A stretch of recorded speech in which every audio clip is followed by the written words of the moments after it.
Now that was a good sophomore season. You know I need no charges to order your death. I saw something. The city was destroyed by an atomic bomb. You proved yourself capable. Think how proud your father will be. We're done.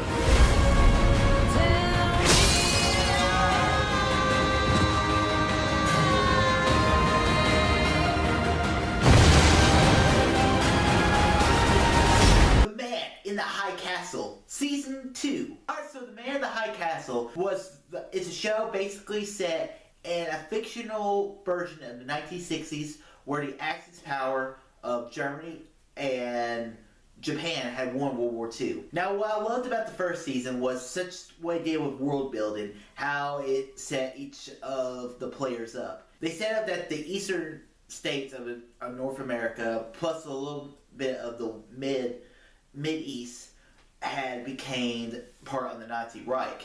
Then you had the Pacific states become the Japanese Pacific states. And what I loved about Season 2, though, was now that we have this world built up, we can now focus on character building. And one thing I really enjoy about this show is I'm a history guy. I studied history in college. And all the studies I had done of Japanese and German, some of the character defining moments of some of these characters of the Nazis and the Japanese that I had studied through history was sprinkled upon and then expanded to a really interesting way. The Season 2 main storyline, it continues that first season. The second season, you have the main character, Joanna Crane, going to the Nazi Reich to try to stop an atomic bomb that's going off in San Francisco from Season 1. Because what's the Man in the High Castle is these tapes that kind of show our world, and it has something to do with a multiverse, if we're going Flash or something. Some of that stuff gets really complicated, and it does have that Lost feel where it doesn't feel like it's going to answer your questions anytime soon. But the main character, she is trying to stop a war between Japan and Germany.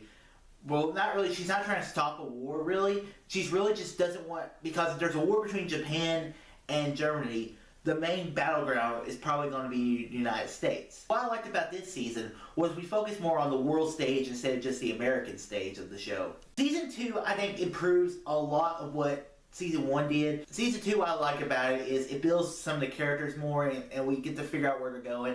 And the season kind of ends with an open book. I'm curious to see where the season really goes. There are some questions I need answered, but I don't know if I'm going to get those anytime soon. But I like that the next season, I really don't know what's going to happen. That's what I liked about the first season as well.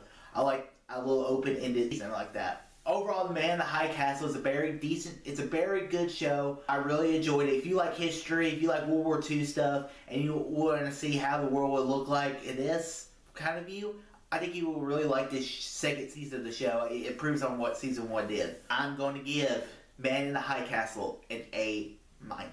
Have you seen Man in the High Castle? What are your thoughts? Comment below, let me know. And guys, if you like this video, click that thumbs up button. Subscribe to see more. Tell your friends about Easy Nation. All too easy.